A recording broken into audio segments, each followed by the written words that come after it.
দীর্ঘ 9 মাস বাদে ভগবান শ্রী রামকৃষ্ণের অহেতুকী কৃপায় আমরা আবার একটা নিয়ম মেনে মিলিত হওয়ার সৌভাগ্য হলো আমাদের।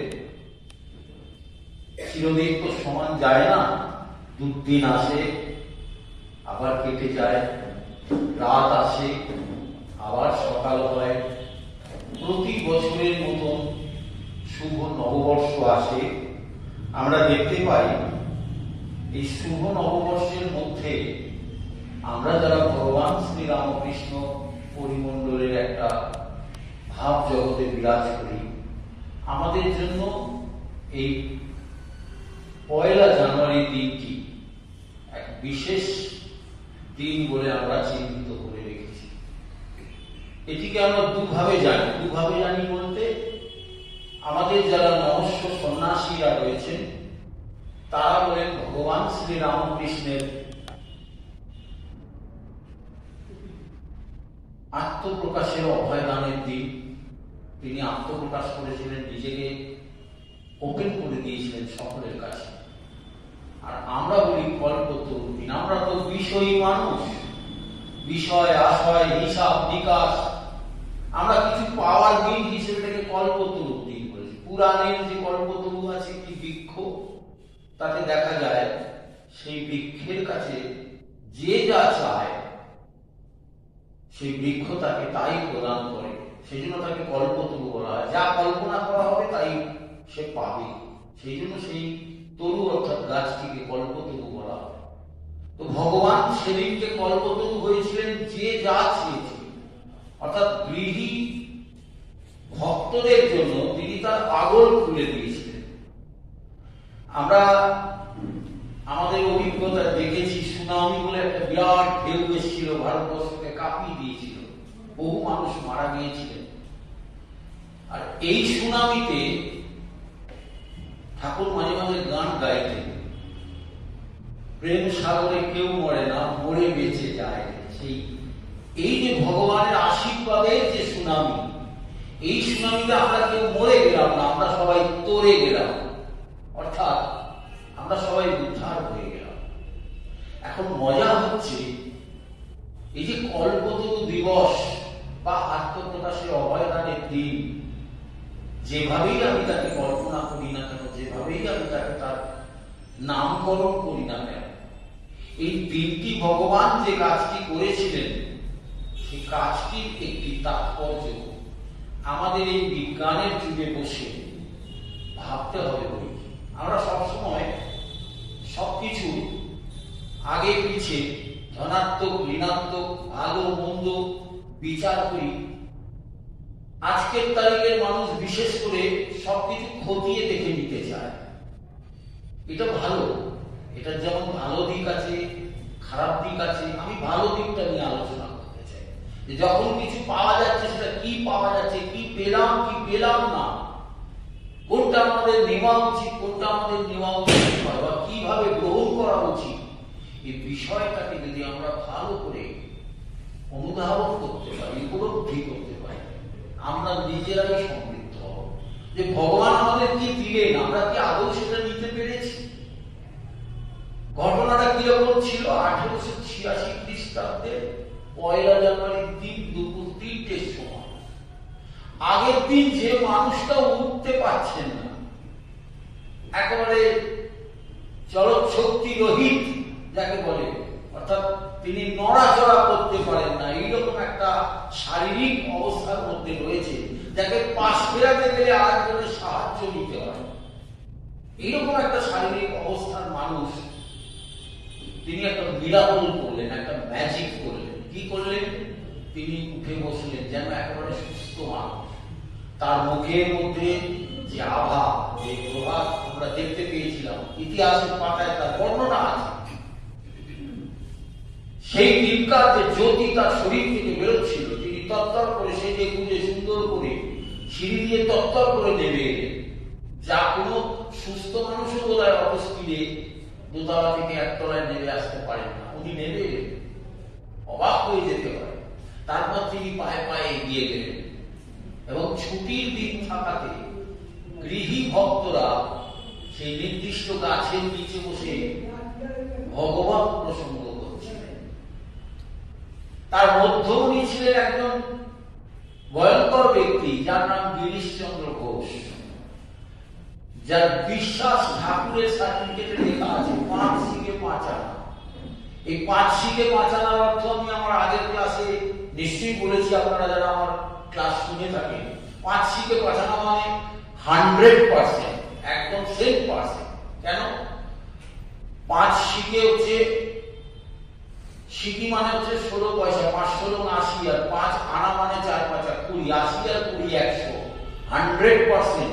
আমরা ভাবি যে মানুষটা শ্রবণ করি অর্থাৎ অঙ্ক ম্যাথমেটিক্সে ঢুকতে চাইতেন না, বলতেন ওটা বিষয়ের বস্তু। গণিত মানে হচ্ছে লাভ ক্ষতি হিসাব করতে হয়। ভগবান গণিত ভালোবাসতেন না। তাহলে ভালোবাসতেন না এক জিনিস, কিন্তু জানতেন না, এটা কিন্তু আমরা ভুল জানি। ভগবান জানেন না, এটা হয় না। নাহলে তিনি 5 শিখে 5 আনা বলছেন, আমরা ভাবছি কি রে বাবা, এটা আবার কিরকম হিসাব দিলেন। তিনি যা হিসাব দিলেন পরবর্তীকালে বিশ্লেষণ করে দেখা গেল যে নিখুঁত গণিতের একটা হিসাব দিলেন 100%। এই যে গিরিশের 5 শিখে 5 আনা বিশ্বাস, কারণ আমরা এখন তো সিরিয়াল হচ্ছে, দেখতে পাচ্ছি গিরিশের অসাধারণ অভিনয় করছেন তিনি বলছেন যে আমি বিশ্বাস করি না তোমার কোনো রোগ ভোগ হয়েছে, ভগবানের কোনো রোগ ভোগ হতে পারে না। এটাকে আমরা আমাদের ভাষায় কি বলি জানেন? জাতে মাতাল তালে ঠিক। অর্থাৎ তিনি তো আকণ্ঠ সুরায় ডুবে থাকেন, মদিরাতে মজে থাকেন, কিন্তু তাহলেও তার সেই নেশার মধ্যে দিয়েও তার চেয়েও বড় একটি নেশায় তিনি আবেশিত হয়েছেন। সেই নেশাটির নাম হলো ঈশ্বরকে ভালোবাসার নেশা। তিনি ভগবানকে ভালোবেসে ফেলেছেন। আর গিরিশ ঘোষের মধ্যে সবচেয়ে যেটা পাওয়ারফুল ছিল যে তার অন্তঃকরণ অত্যন্ত সত্যের উপর দাঁড়িয়ে থাকতো, যার জন্য সেই ভাবটিকে আমি বলবো ভগবান এখানে যেন তার ভক্তকে রেসপেক্ট করে বলছেন যে ও তো যাতা নয়, ও ভক্ত ভৈরব শিবের অংশ বলে তাকে সম্মান জানাচ্ছেন। যে গিরিশের মধ্যে যে ভাব রয়েছে, সেই ভক্ত ভৈরব ভাব, সেই ভাবে তিনি 100% নিখুঁত, 100% মানে একেবারে তার মধ্যে কোনো খুঁত নেই। এইরকম একটি মানুষ যার স্বভাব যতই কলঙ্কিত আমাদের দৃষ্টিতে হোক না কেন, তিনি ভগবানকে অন্তঃকরণ দিয়ে ভালোবাসেন। এই ভালোবাসা বোধহয় আমরা যারা বিষয়ী মানুষ এতটা ভালোবাসতে পারবো না যতটা গিরিশ বাসতেন। সেই গিরিশ কি করলেন? 3টের সময় ভগবান যখন নেবেন, এসে ওই বৃক্ষের নিচে দাঁড়ালেন। গিরিশচন্দ্র জয় শ্রীরামকৃষ্ণ বলে তার পায়ে পড়ে দিলেন। ভগবান শ্রীরামকৃষ্ণ শিহরিত হয়ে ভাব রাজ্যে চলে গেলেন। তারপর তিনি তাকে জিজ্ঞাসা করলেন সেই ভাবের মধ্যে, এই যে গিরিশ, তুমি যে চারিদিকে সব বলে বেড়াচ্ছ, কারণ তখন অলরেডি গিরিশচন্দ্র সমস্ত জায়গায় বলছেন মুখ বাজিয়ে, একদম সেই আমরা যখন বলি না সেই অধিকারকে যেমন আমরা প্রতিষ্ঠা করার জন্য জোর গলায় বলি, গিরিশচন্দ্র সকলকে জোর গলায়, তার তো দাপটের কণ্ঠস্বর ছিল, নাট্যকার তিনি, নিজে নাটক করতেন, নট ছিলেন, নট ভৈরব। তিনি সেই জলগম্ভীর কণ্ঠে সবাইকে দাবিয়ে দিয়ে বলতেন যে আমার গুরু অর্থাৎ ভগবান শ্রীরামকৃষ্ণ অবতার বরিষ্ঠ। এই যে তিনি সব বলে বেড়াচ্ছেন অবতারটা অবতার, এই কানা ঘুষো ভগবানের কাছে খবর গেছে।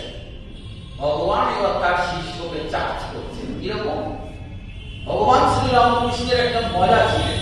মজা বলবো আমি এই কারণে যে যে জিনিসটা আমাদের মধ্যে নেই, আমরা কখনো নিজেদেরকে সেলফ কাল্টিভেট করতে চাই না, আত্মবিশ্লেষণ করার মতো সৎ সাহস একালের মানুষের নেই। কিন্তু ভগবান শ্রীরামকৃষ্ণ একটি জিনিস শেখাচ্ছেন তার ভক্তদের, বলছেন যে আত্মবিশ্লেষণ কিভাবে করতে হয়। ঠাকুরকে আমরা দেখবো, ঠাকুর বলছেন আমাকে তোমার কি বলে মনে হয়। ঠিক তেমনি করে তিনি গিরিশকে চার্জ করে বললেন, এই যে গিরিশ, তুমি আমার সম্বন্ধে কি সব বলে বেড়াচ্ছ, কি বুঝেছো, কি জেনেছো আমার সম্বন্ধে। গিরিশচন্দ্র বুঝলেন যে একেবারে বাঘের মুখে পড়ে গেছে।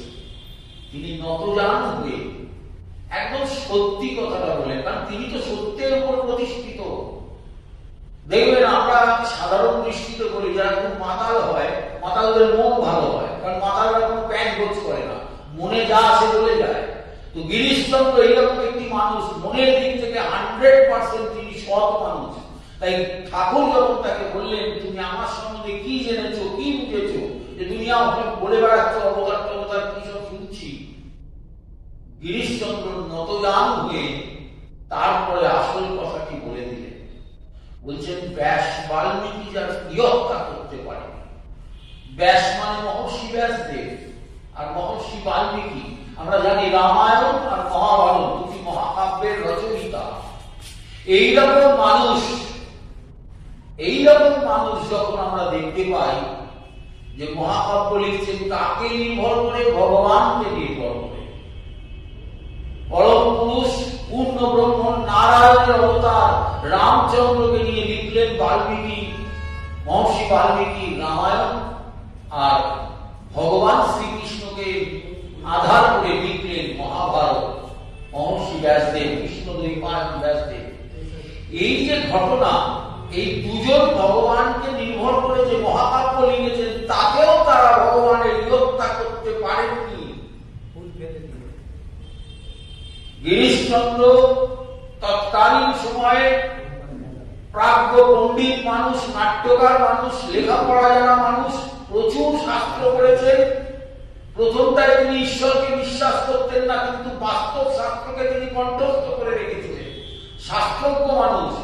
সেই মানুষটা যখন বুঝলেন যে ভগবান শ্রীরামকৃষ্ণের মধ্যে ঈশ্বরীয় শক্তি, তিনি প্রথম উপলব্ধি করলেন, মনে প্রাণে বিশ্বাস করলেন। তিনি সকলকে সেই কথা বলছেন, আর সেই ভগবান যখন তাকে বলছেন, তুমি আমার সম্বন্ধে কি বুঝেছো, কি জেনেছো, তখন তিনি সারেন্ডার করে দিচ্ছেন, নিজেকে সমর্পণ করে দিচ্ছেন যে ব্যাস বাল্মীকি তার ইয়ত্তা করতে পারেন না, আমি আর তার অধিক কি বলবো, আমার কি ক্ষমতা আছে। আমরা যদি শিব মহিম্ন স্তোত্রের মধ্যে যাই, সেখানে আমরা দেখতে পাই যে ভগবান শঙ্করের মহিমা, স্বয়ং সারদা সরস্বতী যদি ওই সরু সরু পারিজাত বৃক্ষগুলোকে কলম বানিয়ে, কৃষ্ণ সমুদ্রকে যদি কালি বানিয়ে, মানে অফুরন্ত কালিয়ার বৃহৎ একটা কলম যদি স্বয়ং সারদা সরস্বতী অনন্ত কাল ধরে নিতে যায়, ভগবান শঙ্করের মহিমা যেমন শেষ করা যায় না, ভগবান শ্রীরামকৃষ্ণের মহিমা শেষ করবে বা তার মহিমা ব্যাখ্যা করবে এই বিশ্ব ব্রহ্মাণ্ডে কে আছে। তাই গিরিশচন্দ্র তৎকালীন সময়ের প্রাজ্ঞ পণ্ডিত পুরুষ, তিনি ভগবানের কাছে নতজান হয়ে নিজেকে সমর্পণ করে দিলেন, যাকে বলে একদম আনকন্ডিশনাল সারেন্ডার, নিঃশর্ত সমর্পণ। সেই নিঃশর্ত সমর্পণ করে দিলেন যে আমি আর অধিক কি বলবো, অর্থাৎ আমার এর বেশি বলার কিছু নেই, আমি যেটুকু পেরেছি বলেছি, তার বেশি আমি কিছু বলতে পারি না, আর বেশি ব্যাখ্যা করতে পারি না। ভগবান বুঝলেন। দেখবেন সাধারণত কি হয়, যারা বেশি জানি বলে বা যারা বেশি জানেন বোঝেন, নিজেকে খুব প্রাজ্ঞ মনে করে, তারা একটা জায়গায় গন্ডগোল করে ফেলেন। কি না, তারা ব্যাখ্যা করতে গিয়ে দেখবেন তার খেই হারিয়ে গিয়ে আমরা মূল স্রোত থেকে সরে যাই। এটা সকলের ক্ষেত্রে হয়। গিরিশচন্দ্র বুদ্ধিমান মানুষ, তিনি নিজেকে সারেন্ডার করলেন যে না, এটা যদি করতে যাই আমার বিপদ হবে। স্বয়ং ভগবানের কাছে ভগবানের কথা আমি কি বলবো, যাকে আমি ভগবান মানছি, আমি তার কাছে তার স্তুতি কি করে গাইব। বরঞ্চ আমরা কি করি, বুদ্ধিমান মানুষ সবসময় কি করে ভগবানের কাছ থেকে শুনতে চায় যে তার কথা মুখের বাণী কিছু বেরো, এবং বেরোলো কিভাবে জানেন, ভগবান একটি হোলসেল আশীর্বাদ দিবেন। আমি এটাকে বেশ মজা করে বলি, হোলসেল আশীর্বাদ। কেন না, সার্বজনীন আশীর্বাণী। কি বললেন সেদিনকে, তোমাদের আর কি বলিব, তোমাদের আশীর্বাদ করি, তোমাদের চৈতন্য হোক। ভয়ঙ্কর একটি শব্দ, চৈতন্য হোক। প্রশ্ন হচ্ছে, আধুনিক ভারতের বিজ্ঞান মনস্ক শাস্ত্রজ্ঞ মানুষরা চিন্তা করবে হোয়াট ইজ চৈতন্য। চৈতন্য আসলে কি? ইংরেজিতে যদি বলি তাহলে বলবো অ্যাওয়ারনেস, কনসাসনেস। সেই অ্যাওয়ারনেসটা কি?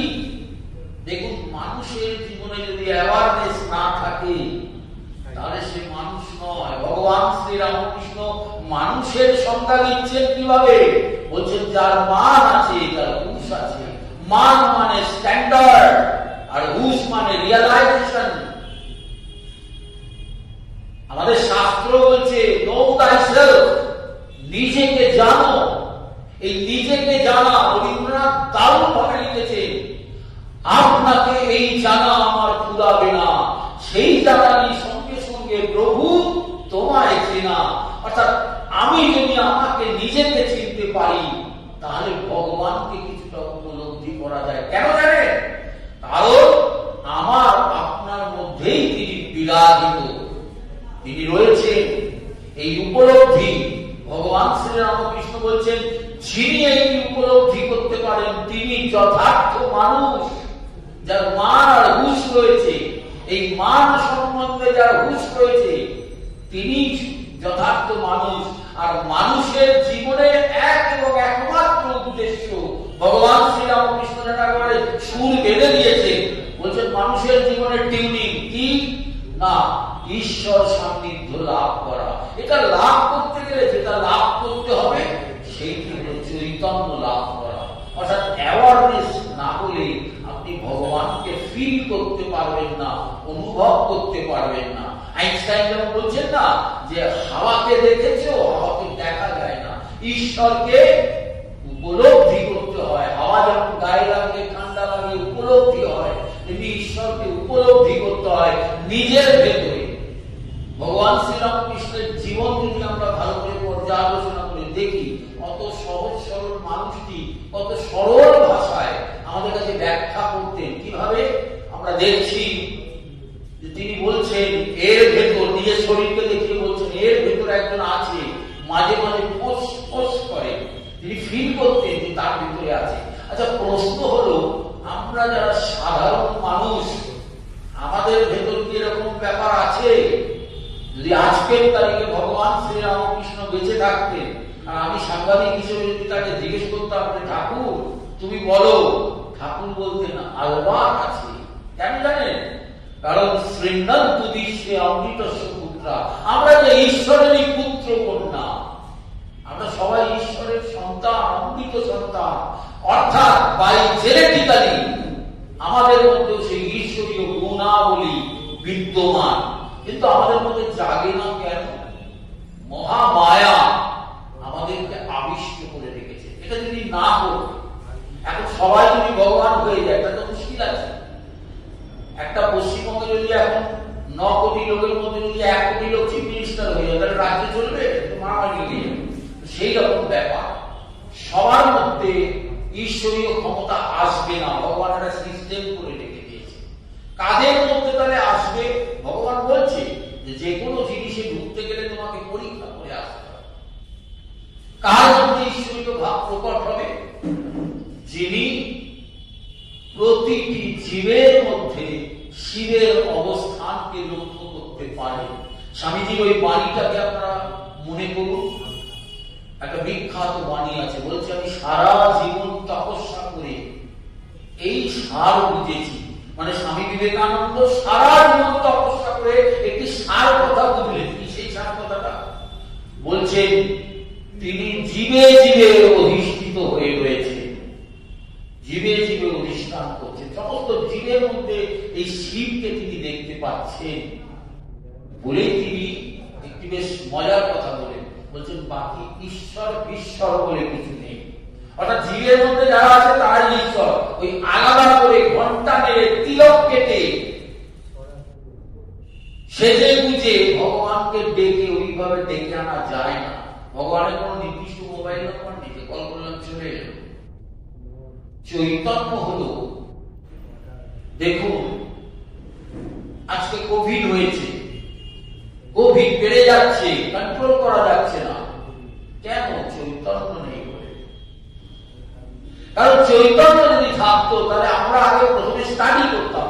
আমাদের যারা বিজ্ঞানী, আমাদের যারা প্রাজ্ঞ মানুষ, যারা বলছেন যে কোভিড রোগটা কি, কিভাবে তাকে রোখা যাবে, কিভাবে তাকে প্রতিহত করা যাবে, তার কারণগুলো বলে দিচ্ছে। কিন্তু দেখুন মানুষ কি সেগুলো সর্বান্তকরণে মেনে নিয়েছে? মেনে নেয়নি।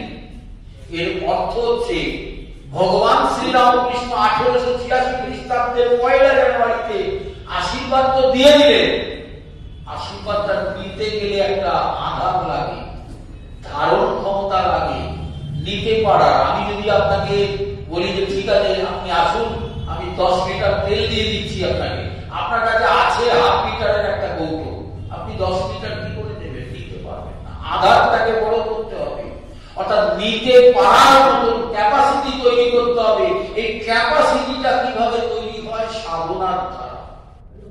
চৈতন্য এমন একটা জিনিস যে আমাদের মানুষের মধ্যে দুটো ক্যারেক্টার আছে, কিরকম? একটা হচ্ছে পশুত্ব আর একটা হচ্ছে দেবত্ব।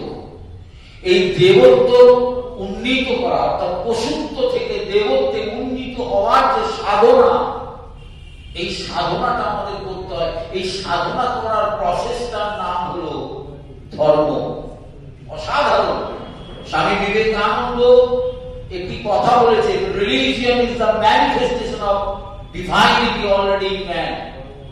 অর্থাৎ রিলিজিয়ন মানুষের মধ্যেকার দেবত্বের প্রকাশ। যতক্ষণ না তোমার মধ্যে সেই দেবত্ব প্রকাশ পাচ্ছে। আমাদের মধ্যে কি কি প্রকাশ পায়? যখন দেখবেন একটা ছেলে ধরা হচ্ছে, বা একটা কোনো একটা কিছু চোর ধরা হচ্ছে, যে খুব শান্তশিষ্ট লোক বলে যাকে জানতাম, সেও দেখছি দাঁত খিচিয়ে গিয়ে তাকে দুঘা দিয়ে দিল। অর্থাৎ তার ভেতরে যে পশুত্ব আছে, সেই পশুত্বের প্রকাশ ঘটে যাচ্ছে। অর্থাৎ মানুষের মধ্যে যে দেবত্ব, সেইটি কিন্তু প্রকাশ ঘটছে না। স্বামী বিবেকানন্দ বলছেন এই সাধনাটা আমাদের দরকার, যে প্রতিটি মানুষের মধ্যে যে দেবত্ব লুকিয়ে আছে, যা প্রথম থেকে বিদ্যমান, সেইটিকে প্রকাশ করার সাধনাই হচ্ছে ধর্ম। ধর্ম আর কিছু নয়। আমরা যেগুলোকে ধর্ম বলে মানি, সেগুলো অ্যাকচুয়ালি আচরিত ধর্ম। হিন্দু, মুসলিম, খ্রিস্টান, এগুলো সব আচরিত ধর্ম। মানে ভগবানকে তুমি কিভাবে ডাকবে, কিভাবে প্রার্থনা করবে, তার পদ্ধতি। সেইগুলির নাম হলো হিন্দু, মুসলিম, খ্রিস্টান। কিন্তু ভগবানকে ডাকাটা হলো ধর্ম, গডকে ডাকাটা হলো ধর্ম, আল্লাহকে ডাকাটা হলো ধর্ম। তুমি কিভাবে ডাকবে? বেশ কিছুদিন আগে, গত বছরের কথা বলছি, স্বামী সুবর্ণানন্দজির সঙ্গে এক জায়গায় গিয়েছিলাম। উনি আমাকে একটা দারুণ কথা বলেছেন, আমি সেটা এখনো অক্ষরে অক্ষরে মেনে চলি। কিরকম না, বলছিলেন যে দেখো, ভোর 4টের সময় মুসলিম ভাইরা আজান দেয়, আল্লাহু আকবার বলে সকালবেলা দেখবেন আওয়াজ হয়, ওই মসজিদ থেকে মাইকে করে আওয়াজ আসে। তো আমাদের মধ্যে কিছু কিছু মানুষ একটু বিরক্ত হয়, কি রে বাবা, কাক ভরে শীতের সময় ভুট্টা ভাঙিয়ে দিল। সুবর্ণানন্দজি সত্য মহারাজ আমাকে বললেন, দেখো আমরা বিরক্ত হই ঠিক কথা, কিন্তু তলিয়ে ভাবো তো ওরা কত কষ্ট করে ভোরবেলা ওদের আল্লাহকে ডাকছে, তুমি কি ঠাকুরকে ডাকছো? একবারে বোল্ট করে দিলে না দিয়ে বলছে, দেখো যখন আজান দেবে তুমি উঠে পড়বে, উঠে পড়ে তুমি একদম তোমার গাত্রোত্থান করে হাত পা ধুয়ে শুদ্ধ বস্ত্রে বসে তুমি তোমার জপ করবে। ও লা ইলাহা বিসমিল্লাহ বলছে, তুমি নমো ভগবতে শ্রীরামকৃষ্ণায় নমো। একই তো ভাষায় যাচ্ছে ভগবানের কাছে টিউনি। অসুবিধা কোথায় আছে? আমি একটা অদ্ভুত আলো দেখতে পেলাম। যেরকম স্বামীজি ঠাকুরের একটা কথায় আলো দেখতে পেয়েছিলেন, যে জীবে দয়া করবার তুই কেড়ে শালা বল, শিব জ্ঞানে জীব সেবা। এই যে তিনি আলো দেখেছিলেন, আমি মহারাজের এই কথাতে একটা অদ্ভুত আলো দেখলাম, যে ঠিকই তো এরকম যদি একটা সিস্টেম হতো, যে একটা অ্যালার্ম, ভোর 4টের সময় আজান হচ্ছে, আপনি উঠে বসে ঠাকুরের জপ করুন। আপনি বৈষ্ণব, আপনি বিষ্ণু প্রার্থনা করুন। আপনি শৈব, আপনি শিবের প্রার্থনা করুন। আপনি শাক্ত, আপনি মা কালীর প্রার্থনা করুন। আপনি মুসলিম, আপনি আল্লাহর প্রার্থনা করুন। আপনি খ্রিস্টান, আপনি যিশুর প্রার্থনা করুন। ভগবানকে ডাকাটাই ধর্ম। কিভাবে ডাকছি সেটা ধর্ম নয়, এইটা আমাদের মাথায় নিতে হবে। অর্থাৎ মানুষের মধ্যে দেবত্বের জাগরণ যতক্ষণ না হচ্ছে, মানুষের ভেতর সেই চৈতন্য আসবে না। এই চৈতন্যটা পাওয়ার জন্যই ভগবানের চিন্তা ছিল। তিনি বলেছিলেন, আমি যাবার আগে হাটে হাড়ি ভেঙে দিয়ে যাব। এই হাটে হাড়ি ভাঙাটা কি হলো? যেটি সারদানন্দজি বলছেন আত্মপ্রকাশের অভয়দান। অর্থাৎ তিনি আত্মপ্রকাশ করলেন, নিজেকে প্রকাশ করে দিলেন। দেখবেন সিআইডিরা মাঝে মাঝে কি হয়, ছদ্মবেশ ধরে। ছদ্মবেশ ধরে বেশ পাগল টাগল সেজে রাস্তায় বসে আছে। অপরাধী জানেও না যে পাগলটা একটা অফিসার। তারপর যেই কাছে এলো, বেটাকে ধরলো, ধরেই সব ধরাছিল খুলে, উমা এই তো অফিসার। তখন অপরাধী ভয় পেয়ে যায় যে কি বাবা, একে তো আমি পাগল ভেবেছিলাম, আমায় ধরে ফেললো। ভগবান কি করেন, যুগে যুগে আসেন। তিনি তো সেই কুরুক্ষেত্রের যুদ্ধে মাঝখানে দাঁড়িয়ে তো বলেছিলেন, यदा यदा हि धर्मस्य ग्लानिर्भवति भारत अभ्युत्थानम् अधर्मस्य तदात्मानं सृजाम्यहम् परित्राणाय साधूनां विनाशाय च दुष्कृतां धर्म संस्थापनार्थाय संभवामि युगे। सीआईडी অফিসার ভগবান ধরে নিলেন হাত করে, এই যে গিরিশ, যাও কোথায়, সব করে বেড়াও। গিরিশ চন্দ্র সারেন্ডার করলেন। ভগবান কি করলেন, ধরা চোখ খুলে বুঝিয়ে দিলেন, হু অ্যাম আই, আমি কে, আমি বুঝিয়ে দিলাম। কিন্তু ক্ষণিকের জন্য। রবীন্দ্রনাথ লিখছে না, হে ক্ষণিকের অতিথি এলে প্রভাতে। তিনি সেকেন্ডের জন্য বুঝিয়ে দেন, আবার পালিয়ে যান। রবীন্দ্রনাথ ঈশ্বরকে পলে পলে উপলব্ধি করতেন এবং মজার মজার সব কবিতা গান লিখেছেন। সে কেবল পালিয়ে বেড়ায়, দৃষ্টি এড়ায়, গান সে কেবল পালিয়ে বেড়ায়, দৃষ্টি এড়ায়, ডাক দিয়ে যায় ইঙ্গিতে। ভগবান খুব ইঙ্গিত দেন। স্বামী বিবেকানন্দ সেই কন্যাকুমারী শিলাখণ্ডে বসে ধ্যান করছে, আর ঠাকুর জলের উপর দিয়ে হেঁটে ইঙ্গিত দিচ্ছে, পশ্চিম দিকে এসো, কাজ আছে ওদিকে। ইঙ্গিত দিয়ে দিলেন, ডাক দিয়ে যায় ইঙ্গিতে। মজার জিনিস, এই চৈতন্য হলো আমাদের জীবনের আসল জিনিস। ভগবান এটা জানেন যে মানুষের যতদিন না চৈতন্য হবে। দেখুন, অ্যাওয়ারনেস নেই বলেই একটা রোগকে আমরা এখন কাবু করতে পারিনি। বলছে নাকি এখনো সেকেন্ড ওয়েভ আসছে। তার মানে কি আমাদের সেই অ্যাওয়ারনেস নেই? আমরা স্যানিটাইজ কিভাবে করতে হয়, এই শীতকালে দেখবেন, আমি একদম গ্যারান্টি দিয়ে বলছি, কেউ গিয়ে স্নান করবো না আমরা, কিন্তু বলছে প্রপারলি স্নান করতে হবে, পরিষ্কার পরিচ্ছন্ন থাকতে হবে। আমরা ভাবি গুরু বাবা ঠান্ডার মধ্যে আবার চান করবো, বাবারে মারে। আমরা সব সময় সব কিছুকে অবহেলা করি। জীবাণু কি আপনাকে ছেড়ে দেবে? জীবাণুর মধ্যেও ঈশ্বর আছে, জানবেন, সেও কিন্তু সজীব। তার ধর্ম হচ্ছে আপনার শরীরে ঢুকে আপনাকে কাবু করে ফেলা, ওটা তার বিজনেস। সুতরাং সে আপনাকে ছেড়ে কথা বলবে না। আর আপনার ধর্ম হচ্ছে ওকে প্রোটেক্ট করে নিজেকে বাঁচিয়ে রাখা, এটা আপনার ধর্ম। ভগবান শ্রী রামকৃষ্ণ বলছেন, এই চৈতন্যটা কি হয়েছে বাবা, আজকে বেঁচে থাকলে খুব মজার ইন্টারভিউ নেওয়া যেত, ভগবানকে নিয়ে একটা বিরাট ইন্টারভিউ করা যেত, পদে পদে আমাদের ভুলগুলো তিনি ধরিয়ে দিতে পারতেন। কিন্তু আমাদের সেই দৃষ্টি তৈরি হয়নি। আমরা ঈশ্বরের তত্ত্ব নিয়ে যে পড়াশোনা করি, ঈশ্বরের তত্ত্ব নিয়ে যে অনুধ্যান করি, সেই অনুযায়ী আমরা আমাদের জীবনকে গড়তে পারি না।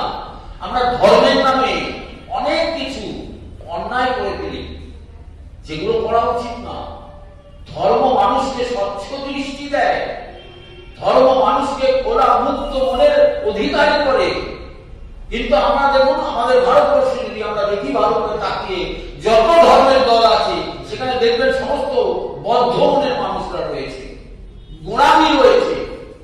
ভগবান শ্রী রামকৃষ্ণ দেখছেন যে ভারতবর্ষে এমন একটা সময় এসেছে, 19শ শতাব্দীর শেষ ভাগে, তিনি দেখছেন ভারতবর্ষে বিভিন্ন ধর্ম সম্প্রদায়ের মধ্যে একটা মারামারি, রেষারেষি, কাটাকাটি, হানাহানি, একটা বিদ্বেষ রয়েছে, একটা বিদ্বেষপূর্ণ পরিস্থিতি রয়েছে। তিনি কি করলেন? তিনি চৈতন্য জাগাতে ডেমনস্ট্রেশন দিচ্ছেন, একটা একটা করে। এগুলো আমাদের ভাবতে হবে। শ্রীরামকৃষ্ণের মতন প্র্যাকটিক্যাল গুরু, প্র্যাকটিক্যাল অবতার বোধহয় আমরা দুটো পেলাম না। আরো তিনি হাতে ধরে, হাতে কলমে, চোখে আঙুল দিয়ে দেখিয়ে দিয়েছেন যে আমাদের বলদগুলো কোথায়।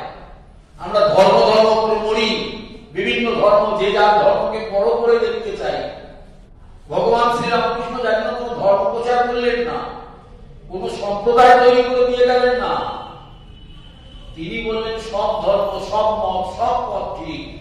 প্রত্যেকটা ধর্মকে তিনি সম্মান করেছেন, প্রত্যেকটা ধর্মকে তার মর্যাদা দিয়েছেন। তিনি বলছেন যত মত তত পথ।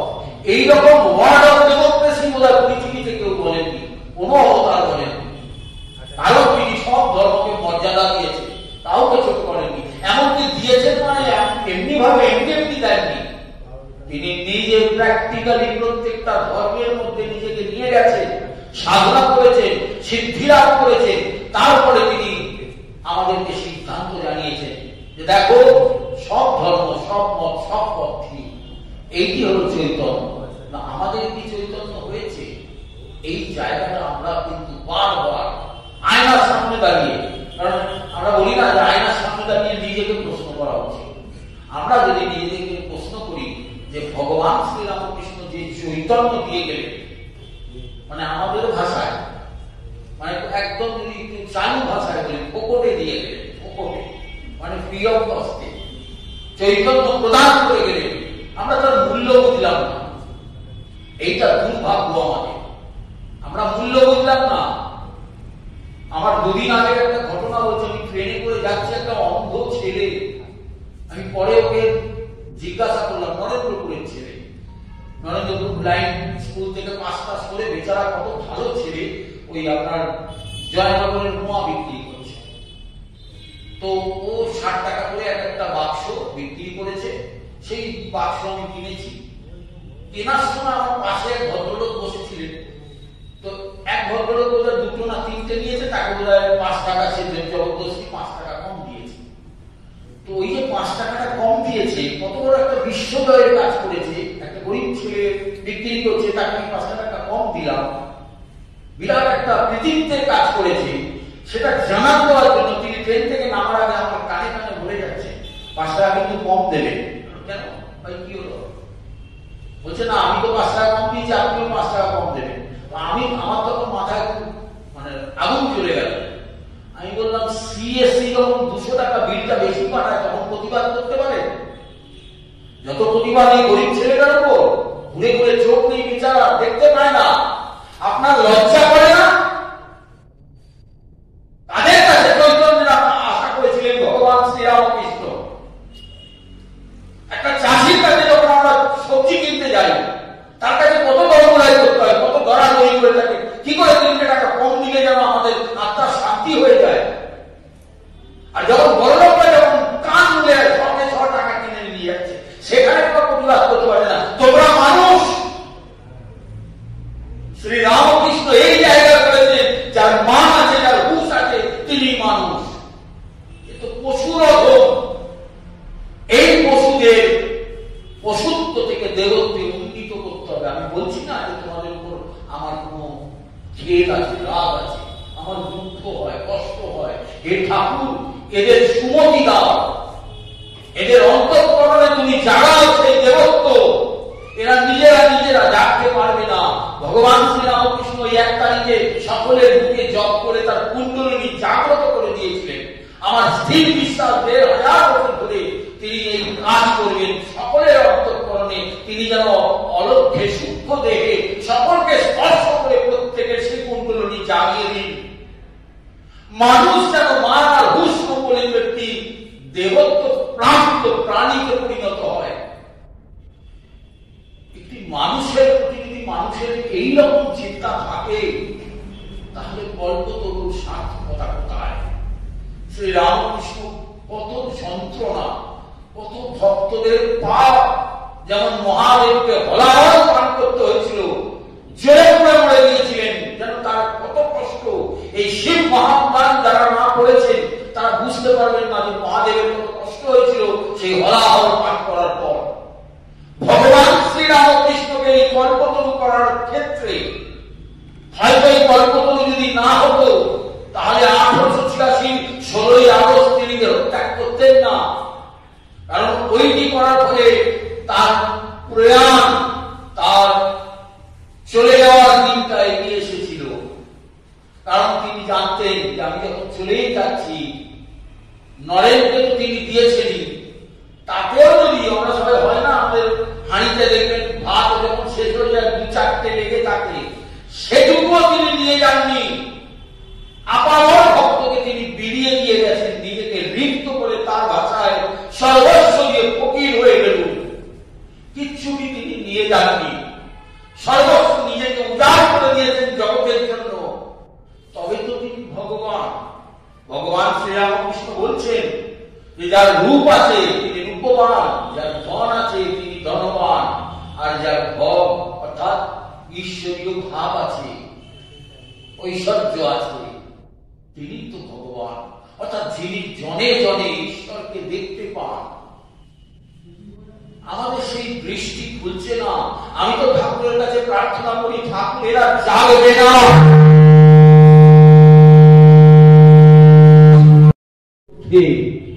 যে চেতনার অভাব, সেই চেতনার অভাব দেখেই ভগবানের অন্তঃকরণ কেঁদে উঠেছিল। দেবতার সন্তান যদি দেব স্বভাব প্রাপ্ত না হয়, যেমন ধরুন আমরা যারা সংসারী মানুষ, আমাদের সন্তান যদি আমাদের মনোদ্ভূত না হয় আমাদের কষ্ট হয়। ছেলে মেয়ে যদি মানুষ না হয়, বাবা মা দুঃখ করেন যে কি হলো, ছেলেটাকে মানুষ করতে চাইলাম মানুষ হলো না, পদের হলো না, নিজের মনের মতো হলো না, কষ্ট হয় কিনা? তেমনি ঈশ্বরেরও কষ্ট হয় যখন দেখেন তারই সৃষ্ট সন্তানরা তার মতো হলো না। ঠিক সেই আক্ষেপটাই যেন আমরা দেখতে পাই। তোমার আর কি বলিব, এবার কিছু বলার নেই আমার, যা সব দেখলাম, যা সব কারবার, আমার আর কিছু বলার নেই বলে মা বাবা তো পরম পিতা, তিনি বলছেন যে তোমাদের আশীর্বাদ করি। মা বাবা কি করে? ছেলে মেয়েকে কি অভিশাপ দিতে পারে? যায় না। মা বাবা সবসময় আশীর্বাদই করে যে তোর মঙ্গল হোক বাবা। বহু ছেলে মেয়ে আছে তাদের সুপুত্র বলে সবাই, ডাক্তার ইঞ্জিনিয়ার আমেরিকায় থাকছে, মাকে রেখে দিয়েছে বিধবা মা বৃদ্ধাবাসে। পয়সা আছে তো, রেখে দিয়েছে, মা ভালো থাকবে। কিন্তু মা যে ছেলেকে চায় কাছে বৃদ্ধ বয়সে, সেটা তার ফিলিংসে আসে না। সে পয়সা দিয়ে ভালো জায়গায় রেখে দিয়েছে, বৃদ্ধাবাসের দরজায় দাঁড়িয়ে ছেলে মাসে কি বছরে একদিন দেখা করতে আসে, কিছু টাকা বুঝে দিয়ে যায় মার হাতে। আর যাওয়ার সময় যখন বলে আসি মা, চোখের কোনটা চিকচিক করে, মা বলে সাবধানে যাস বাবা, ভালো থাকিস বাবা। কখনো বলে না যে তুই আমার কাছে আসিস না, তোর আর মুখ দেখবো না, এরকম বলে না। এই যে মা বাবা যেমন সন্তানকে সব সময় আশীর্বাদ করেন, ঈশ্বরও তেমনি তার সৃষ্ট সন্তানকে পলে পলে দুধেও হাতে রাখার চেষ্টা করে। আমরা অপদার্থ সন্তান, তাই আমরা তার প্রদত্ত চৈতন্য গ্রহণ করতে পারি না। এটা আমাদের অক্ষমতা, অপারগতা, আমাদের ধারণ ক্ষমতা নেই। সেই জন্যই আমরা সেই জায়গাটা বুঝতে পারি না। এই জায়গাটা আমাদের বুঝতে হবে। ভগবান শ্রী রামকৃষ্ণের এই যে আজকে কল্পতরু দিবস, কল্পতরু মানে হচ্ছে একটা গাছের নিচে আপনি যা চাইবেন। গল্পটা ঠাকুর বলেছিলেন, আমি একটু গল্পটা ছোট্ট করে বলি।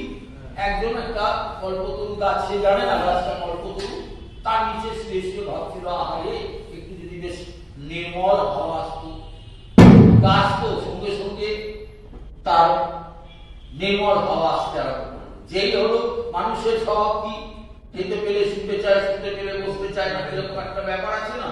যেই হাওয়া আসতে লাগলো বললো আহা একটা খাট হতো ভালো, সঙ্গে সঙ্গে একটা খাট এসে গেল, খাটে নরম বিছানায় শুয়ে পড়লো। তারপর বললো যে ভালো খাবার দাবার এলে ভালো হতো, সঙ্গে সঙ্গে ভালো খাবার দাবার, সেই গোপীকান্ত বাবা আইনের মতো সব ভালো ভালো খাবার চলে ভালো খেয়ে দিয়ে। তারপরে তো বাসনার শেষ নেই। আমরা যারা বিষয়ী মানুষ, আমাদের বাসনার শেষ নেই, একটার পর একটা ভগবান বলছে তথাস্তু তথাস্তু তথাস্তু। কিন্তু মন বিষয়ে আসক্ত মন কিরকম ডেঞ্জার, সেটা ঠাকুর গল্পের মধ্যে বলছে। এত কিছু পেলো, রাজকন্যা পেলো, সংসার হলো, সবকিছু হলো, হঠাৎ তার মনের মধ্যে একটা কুদাচার হলো, এই রে যদি এখন একটা বাঘ এসে ধরে তাহলে কি হবে। যেমন হওয়ার সঙ্গে সঙ্গে কি বাঘ এসে তাকে ঘ্যাঁক করে কামড়ে ধরে। বলছে বিষয়ী লোক এই জন্য মরে। ভগবান শ্রী রামকৃষ্ণ বলছেন যে কল্পতরুর কাছে তুমি যা চাইবে, দেবত্ব চাইলে দেবত্ব পাবে, পশুত্ব চাইলে পশুত্ব পাবে। তুমি যদি ভালো চাও ভালো, যদি খারাপ চাও খারাপ। আজকের তারিখে কম্পিউটার গুলো অনেকটা কল্পতরু। আমরা যখন কোনো কিছু তথ্য দিয়ে আটকে যাই, আমরা গুগলকে স্মরণ করি, গুগল ক্লিক করে আমরা যেটা আমরা প্রাপ্য আমরা পেয়ে যাই। কল্পতরুর কিন্তু তার মধ্যেও দেখবেন ভালো জিনিসও আছে, খারাপ জিনিসও আছে। আপনি যদি খারাপটা নেন, খারাপটার চর্চা করেন, আপনার জীবনটা খারাপে ভরে ভরে ভরে ভরে আপনার জীবনটা খারাপময় হয়ে যাবে। আপনি আর ভালোর দিকে আসতে পারবেন না। আর আপনি যদি ভালোর মধ্যে থাকতে চান, ভালো নিয়ে থাকতে চান, জীবনটা ভালো হতে হতে হতে হতে হতে এক সময় আপনি দেবত্ব লাভ করবেন। মানুষ আপনাকে রেসপেক্ট করবে, মানুষ আপনাকে সেই জায়গায় সম্মান করবে, সেই জায়গা থেকে আপনি একটা সমাজের উচ্চ স্থানে যেতে পারবেন। সকলে আপনার দিকে সম্ভ্রম সম্মানের দৃষ্টিতে তারা তাকাবে। কিন্তু আপনি যদি খারাপ পথে যান, একটা চোরকে কি আমরা সম্মান করি? করি না। কিন্তু একটা সাধুকে আমরা সম্মান করি। কেন? তার জীবনের ব্রতটাই হলো মানুষের কল্যাণ করা, জগতের কল্যাণ করা। সেই জন্য তাকে আমরা রেসপেক্ট করি। কিন্তু একটা চোরকে আমরা রেসপেক্ট করি না। এই জায়গাটা হলো আমাদের চৈতন্য, যে আমাদের সাধু হতে হবে। আমাদের সাধু সাজলে হবে না, আমাদের সাধু হতে হবে। এখনকার মানুষ সাধু সাজে, কিন্তু সাধু হতে হয়। গেরুয়া কাপড় করলে হবে না, মনটাকে গেরুয়া রাঙাতে হবে। অর্থাৎ মনের মধ্যে যেন সেই গেরুয়ার ঝড় থাকে, মনের মধ্যে যেন সেই ত্যাগের সুনামি থাকে, তবে তো মানুষের জন্য হৃদয় কাঁদবে। আমি বহু জায়গায় বলেছি, আমাকে অনেকে বলতো, আপনি এই সময় আপনাদের করোনার সময় আপনি কেন অনলাইনে আসেন না, আপনি কেন বলেন না? আমি বললাম, দেখো ভাই, আমি তো খুব উচ্চ মার্গের বক্তা করি, আর আমি কোনো প্রফেট নই। আমার কি হয় জানো, আমি রাস্তাঘাটে যখন দেখি গরিব মানুষগুলো খেতে পাচ্ছে না, দুটো অন্ন পাচ্ছে না, আমি সেখানে বসে বসে ধর্মের কথা বলি। ঠাকুর আমাকে বলে দিয়ে গেছে, খালি পেটে ধর্ম হয় না। আগে ওই গরিব মানুষগুলোকে আহারের ব্যবস্থা করে দাও, বসবাসের ব্যবস্থা করে দাও, তার পরিধানের বস্ত্রের ব্যবস্থা করে দাও। যদি পারো তবে তুমি ধর্মের কথা বলো, না হলে ওই শুষ্ক ধর্মের কথা বলে লাভ নেই। ধর্ম কাকে বলে জানেন? হৃদয় থেকে আসা, যে জীবনকে ধারণ করে রাখার যে ক্ষমতা। অর্থাৎ এই যে প্রতিটি মানুষকে লালন পালন করার জগতে আমার যতটুকু ক্ষমতা আছে, আমি বলছি না যে আপনি আপনার জীবনের সবকিছু দান করে বিক্রি হয়ে যাবে, কিন্তু আমরা প্রত্যেকেই কিছু না কিছু, একটা না দুটো, দুটো না তিনটে, তিনটে না চারটে, যার যেমন ক্ষমতা, একটা মানুষকেও তো আমরা একটু হলেও হেল্প করতে পারবো। কিন্তু দেখুন আমাদের মনোবৃত্তি কোথায় নিয়ে যায়। ওই যে আমার মনে হয়েছিল যে অন্ধ ছেলেটাকে আমি ওকে পয়সা দিলে ওর প্রেস্টিজে লাগতে পারে, তাই ও আত্মসম্মানের সঙ্গে আত্মনির্ভর হয়ে একটি ওই জনগণের মোয়া বিক্রি করছে। তার মধ্যে ও 2 পয়সা হয়তো প্রফিট আছে, ওইটা করেছে, সম্মানের সঙ্গে বেঁচে থাকতে চাইছে। আমি তাহলে কিনে তাকে সাহায্য করলাম, কিন্তু সেখানেও গিয়ে আমি হোঁচট খাচ্ছি, চৈতন্যের অভাব দেখছি। মানুষ বলছে 500 টাকা কিন্তু কম দেবে, অর্থাৎ আমরা সেখানে দিতে পারি না। অর্থাৎ আমাদের দেশ সত্যের ভক্ত নরমের যোগ। এই যে বলে না, যখন কোন বড় কোম্পানি আমাদের লুটপাট করে, আমরা তার প্রতিবাদ করতে পারি না।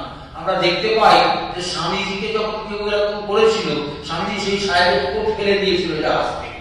অর্থাৎ প্রতিবাদ করার ক্ষমতাটা আমরা হারিয়ে ফেলছি। কেন না? আমাদের জ্ঞান ও ভক্তি, বিবেক, বৈরাগ্য নেই বলে, আমরা বিবেক নেই বলে, চৈতন্য নেই বলে আমরা সবকিছু হারিয়ে ফেলেছি। চেতনা হারিয়ে ফেললে যেমন একটা মানুষকে অচৈতন্য বলা হয়, সেই অচৈতন্য মানুষ হিসেবে আমরা যেন পৃথিবীতে বসবাস করছি। এই অচেতন মানুষগুলোকে সচেতন করার জন্য ভগবান শ্রীরামকৃষ্ণ একটি বিশেষ লীলা করলেন 1886 পয়লা জানুয়ারির দিন দুপুর 3টের সময়। যেরকমটা হয় না, 1945 সালে একটা বোমা ফেটেছিল, সারা পৃথিবী কেঁপে উঠেছিল, সেরকম 1886 পয়লা জানুয়ারি বিকেল 3টের সময় একটা বোমা ফাটিয়ে দিয়েছিলেন ঠাকুর। সেই বোমাটির নাম হলো কল্পতরু বোমা, অর্থাৎ বাম অফ অ্যাওয়ারনেস, চৈতন্যের বোমা। চৈতন্যের বোমা কি না? আমাদের ভেতরের অন্তঃকরণের দেবত্ব জাগরণের যে বিস্ফোরণ, সেই বিস্ফোরণটা তিনি ঘটিয়ে দিয়েছিলেন। আসলে যার ভেতর বারুদের মাল মশলা যত উন্নত প্রকৃতির হবে, তার ব্লাস্টটা অনেক বেশি হবে। আর যার ভিজে বারুদ, যতই ঘষো সে দেশলাই আর চলছে না। আমি ঠাকুরের কাছে প্রার্থনা করব, ঠাকুর সকলের বারুদকে তুমি সেই উন্নত মানের করে দাও, প্রত্যেকের হৃদয়ে সেই চৈতন্য জাগরুক হোক, প্রতিটি মানুষ দেবত্বের আস্বাদ পাক, প্রতিটি মানুষ তোমার সেই অহেতুকী করুণা, কৃপা, কটাক্ষ যেন পায়, এইটুকু তার চরণে নিবেদন করব। আজকে শুভ নববর্ষের দিনে, শুভ কল্পতরুর দিনে আপনাদের সকলের মঙ্গল, ভালো থাকবেন, সুস্থ থাকবেন। আমরা করোনাকে জয় করব, কারণ করোনার চেয়ে ঠাকুরের করুণা অনেক পাওয়ারফুল। সুতরাং মা বৈশী আমাদের ভয় নেই, সাথে আছে ভগবান, হবে জয়। সবাই ভালো থাকবেন, শুভরাত্রি।